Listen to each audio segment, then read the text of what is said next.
what's up you guys? So today I have a pretty exciting video for you guys. I wanted to go over some of the gear that I use as a beginner here on YouTube and as a photography and videographer enthusiast.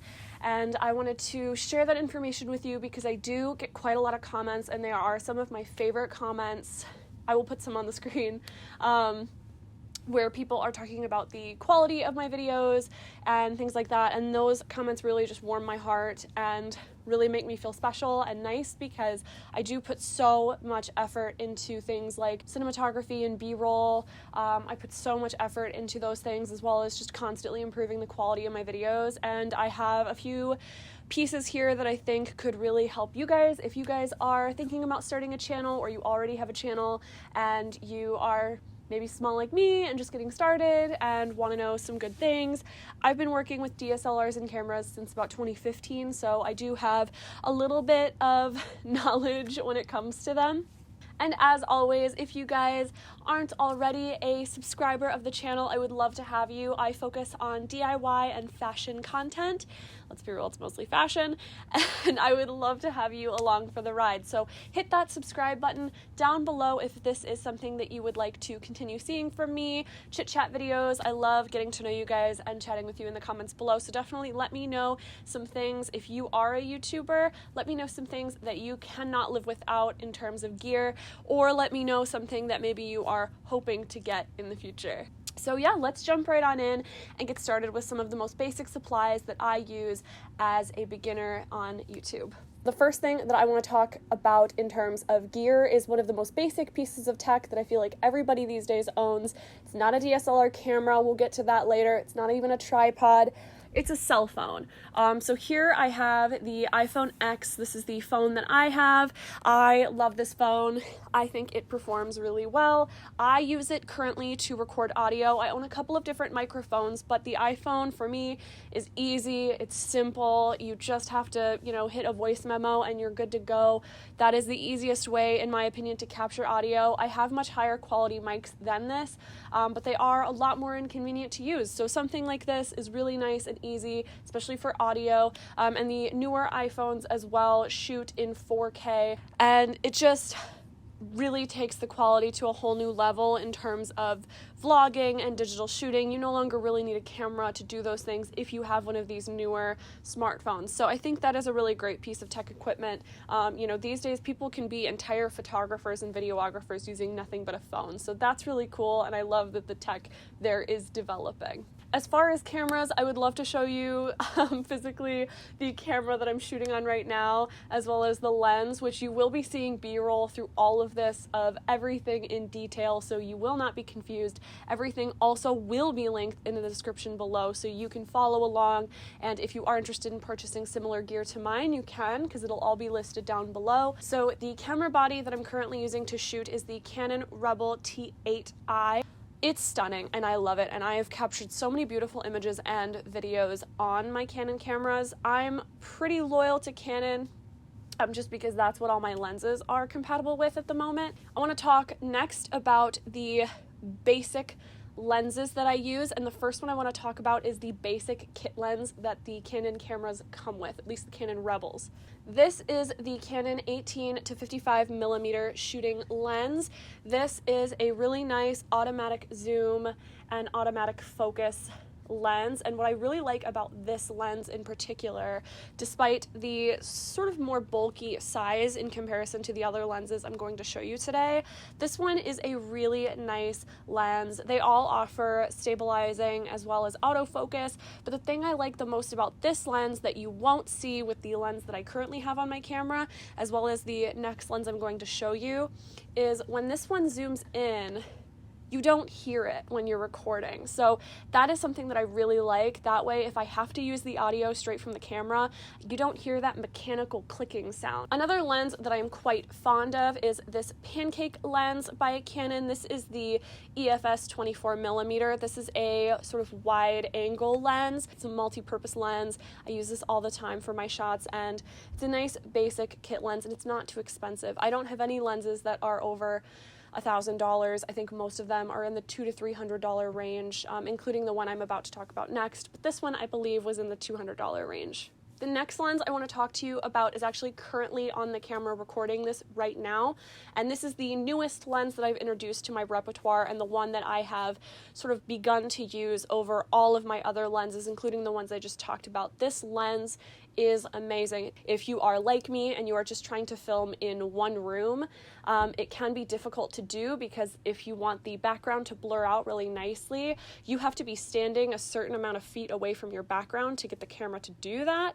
And you also need to be standing far enough away for the lens to see everything that you want it to see. So when I'm doing outfit shots, it is harder to use this lens if I am just sitting in my room doing these videos for you guys, which is why I shoot most of my outfit videos outside. That way I can really have a lot of control over the distance between myself, the background, and the camera, because it's very it's very finicky with distance and focus. So that is something to note about this lens. In my opinion, it is the best lens that I own, and I will forever thank my friend for giving it to me. There is another thing that I want to talk to you guys about that I do really like, and it's my VILTROX L116T. Sorry for blinding you guys. I love this light. This actually hooks onto the top of your DSLR camera, and you can actually adjust the brightness setting, so you can sort of bring it down to nothing, or you can crank it all the way up. The one thing about this that I don't like is the light is very harsh, so you do really have to be careful when you're using it that you're not throwing the white balance completely off in your video. I've had a couple of videos that I've taken with this where the footage gets kind of burned in the light areas. So the light areas tend to burn, whereas the dark areas tend to get like a grainy sort of a lot of noise in the dark spots just because of how intense and not soft this light is. The one thing that I do think is a major con about this is the battery. The battery does not last very long at all. This is a very powerful little light. So the battery does need to be charged. I believe it's like 4 hours at a time, and you do not get 4 hours of use out of this consecutively. I would say that I like this light a lot more than my plug-in lights. It's so much more compact. It's so much more easy to use in those terms, but in terms of actual time of use, this is nothing. So I would suggest either get a second battery that you just keep charged, and then you can switch them out when the actual device dies, or buying multiple devices so that if one of your lights goes out, you have other options, which will also give you obviously more batteries. But the more lights you have on, obviously the more battery is going to drain. So if you are working on smaller projects, this is great, but if you are doing longer length videos, I would definitely maybe steer away from this and maybe go for something that actually plugs into a wall and you can use it for however as long. The one con with the plug-in lights is they do get very hot. Even if you're using ring lights or white lights, anything like that, they do make you physically very warm. I've used them in the past and I still own one, but for me, they're way more inconvenient because they're so big and bulky. They are just kind of like, the cables run all over the floor. I think it's great if you have a studio or if you have a specific filming space, but if you're someone like me and you like to tuck your gear away at the end of a night, or you may be shooting every day, but you want your space to be clutter-free and you don't want to see it all the time, and you don't have like a studio where those things are just set up 24/7, 365, those things become really bulky and annoying to set up all the time every day when you go to shoot. One thing that I absolutely could not do YouTube without, believe me, I've tried, is an external hard drive. This is a 1 terabyte external hard drive, which if you know anything about data and data storage, 1 terabyte is a massive amount of space, but it is not a lot of space when you are producing video content. Videos are very large files, especially when you start adding things to them like music, other audio files, color grading. You are bringing them in from multiple programs to tweak things. and I use multiple programs to edit my videos, especially right now as I learn more and more about color grading and things like that.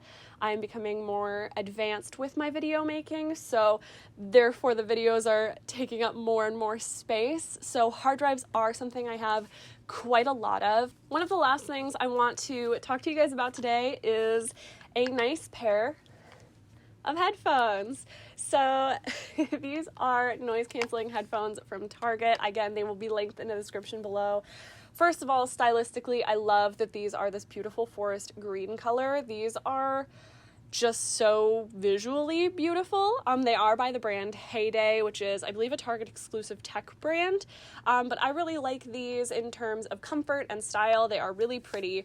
And they work. They work for what I use. Before I started using headphones to edit the audio of my videos, my audio was horrible. I wasn't really hearing it clearly, and I often struggled with videos that were way too quiet or had audio that was way too muffled. But with these, I actually can focus on solely the sounds of my content, and I don't have to worry about background noise or anything like that infiltrating my head, and I can just edit seamlessly without worrying about my dogs barking or anything like that.